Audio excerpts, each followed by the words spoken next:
Ladies and gentlemen, welcome to Movie Reviews with Dave and Devall. I'm Dave Draper. And I'm Devall!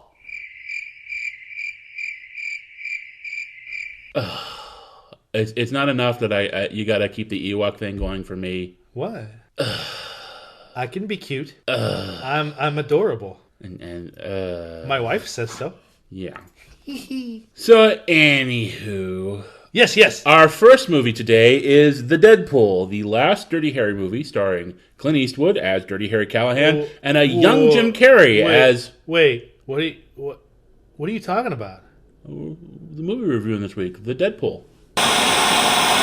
From his first appearance in issue 98 of New Mutants, Wade Wilson, a.k.a. Deadpool, the Merc with a Mouth, has gone on to become a fan favorite amongst Marvel zombies. That's true. Created by Fabian Nicieza. And did I say his last name right? Did I say that right? I think I did. You said it better than I would have. Oh, okay. And Rob Liefeld. Oh, yeah, him. Yeah, him. Deadpool was one of those characters that kind of jumped on the scene and had a slow build, and then slowly through several different writers and several different series really created this cult classic persona that everyone loved and kind of was overplayed through the years. He's made a lot of appearances, though, in cartoons. He's become a big deal. He has become a very big deal. And, of course, that leads us to the 2016 release from 20th Century Fox called Deadpool. Yes. Directed by the first-time director... Tim Miller. Yes. No relation to T.J. Miller.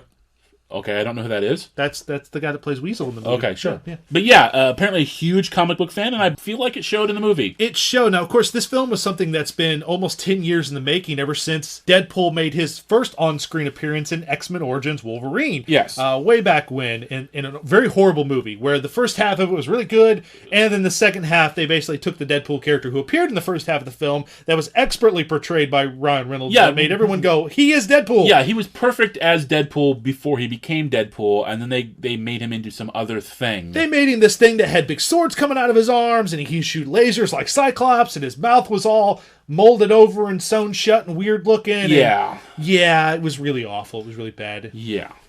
But of course that leads us to this film, which opened up this past February 12th, and February 8th, I'm sorry. Opened up like a lightning storm. It did. It blew the doors off of everything. It exploded like none other before, like no other superhero movie before. Well, not before. No, but it was a huge thing for an R-rated movie. It is. It's currently the number one, the biggest R-rated film of all time. Yes. It is currently sitting at worldwide total of $497 million. Yeesh. It's a huge success for 20th Century Fox. Yeah, huge I believe it made more money than both Wolverines combined. So that should tell you something. Of course, written by... that should tell you that they should give X-Men back to Marvel and just keep Deadpool. Yeah. The film, written by Rhett Reese and Paul Wernick, was largely untouched from their original draft 6 years ago. Yes. It's a film that stays pretty true to its comic book origins and to the character himself, while tying in a little bit of a love story. It created this that's also that character is from the comics. Like, almost everything is from the comic. And of course, with tying this love story into it, they kind of give Deadpool a little bit of a different origin, because in the comics he was infused with Wolverine's blood, and a lot of different things created Deadpool, which is why he has the healing factor and such. Yeah. But in this, of course, Wade Wilson is declared, the movie starts out where he's an assassin for, well, not assassin for hire, but he's kind of a semi-retired assassin. A mercenary for hire. He's a mercenary for hire at this point. He's basically taking jobs. Which is a redundant phrase. Yep. Basically taking, redundant, who cares? He's taking kind of cheap jobs. Out of Weasel's bar. Yeah. He's taking all these odd jobs at Weasel's bar, and he meets a prostitute named Vanessa Carlisle there, and it kind of flash forwards a little bit, and they have this huge fling. Yeah, they have this immediate chemistry. And they both are testing each other to see who had the worst childhood. Well, it's like a game, and honestly, that was kind of almost my favorite part of the movie. It was the part that I wasn't expecting, because in the lead up, the movie opened on Valentine's Day weekend, and this joke advertising about Deadpool, it's a love story to kind of sucker your girlfriend into going to see it. But I actually really liked the love story. I thought she was great, very beautiful woman. Yes, very very good actress. Yes, and I thought everyone knows her from Gotham as everyone really knows her from Firefly.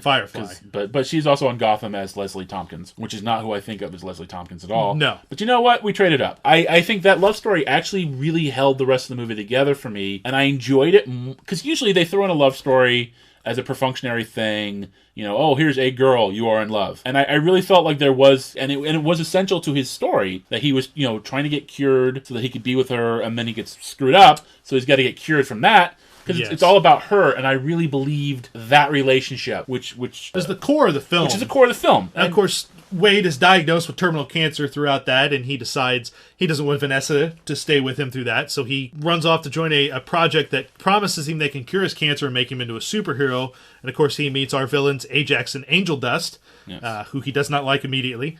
And they basically inject him with a serum designed to awaken these latent mutant genes and then torture him repeatedly over and over again, trying to get these... Because, the stress causes the mutant gene to activate. When it finally does activate, of course, the cancer cells in him grow exponentially, but cure him at the same time, so that's why his skin's all... Yeah, they don't really explain that very well in the movie. No, in the comics, though, that's how it works. They've explained it, yeah. Yes. So he's suddenly cured. His cancer gains... He gets the same healing factor as Wolverine does, basically. Almost more, yeah.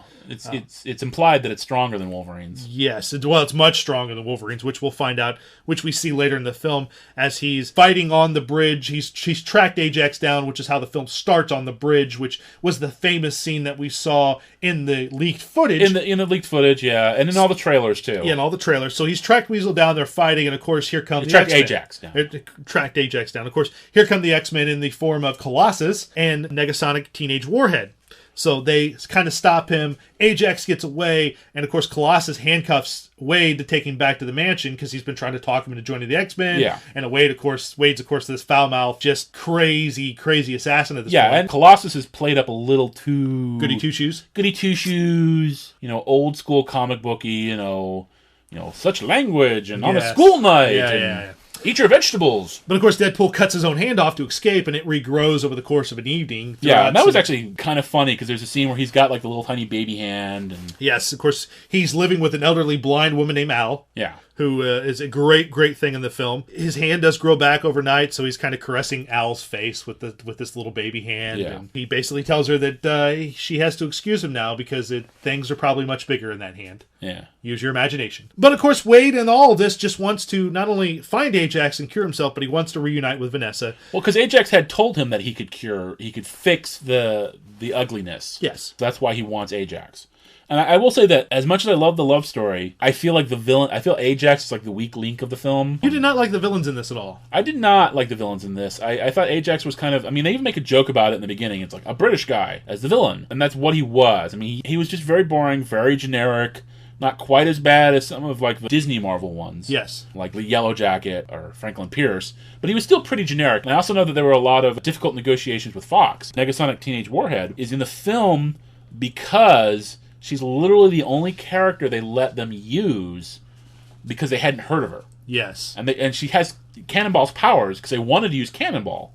But they wouldn't let him use them. They wouldn't let him use anybody. And then finally they're like, Negasonic Teenage Warhead. And they're like, who's that? So that's how that character snuck in there. So basically that leads us to the third act of the film where Vanessa gets kidnapped by Ajax and Deadpool has to recruit Colossus and Negasonic Teenage Warhead while making a comment at the X-Mansion where he goes to pick them up, that the fact that he only ever sees the two of them, and it's not like it's almost like they didn't have enough money to show the rest of the X-Men, which is a great little dig. But of course he recruits them and they have this great big battle on what is actually was a decommissioned helicarrier. Yes.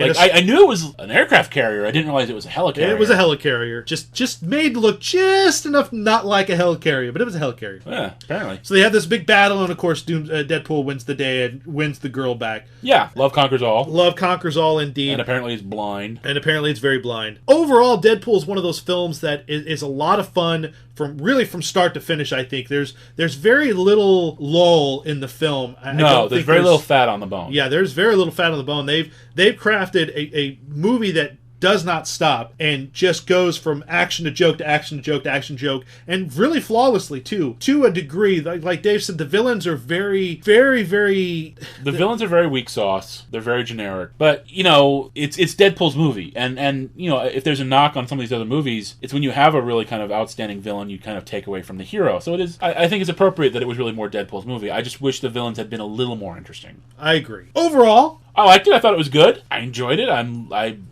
They're teasing Cable for the next one. That'll be interesting to see how they because that's like the most. If you ever want to like make someone go down a rat hole of complicated backstory and mythology, Cable's like the most complicated. I mean, Cable is the epitome of the X-Men's complicated, screwed up backstory. But overall, yes, Deadpool was a very fun film. It is not for the kiddies at all. It is not for the kiddies. No, it's not a kiddie film. Don't take your kids to see this. It's not. It's a rated R film for a reason. There's nakedness. There's nakedness. Sexual. There's adult situations. There's a lot of. I mean, there's one case of floppy wiener. Yeah, apparently. Yes. So you keep saying floppy wiener. Yes, there is violence. There's a lot of violence. I didn't think it was that, as you had said.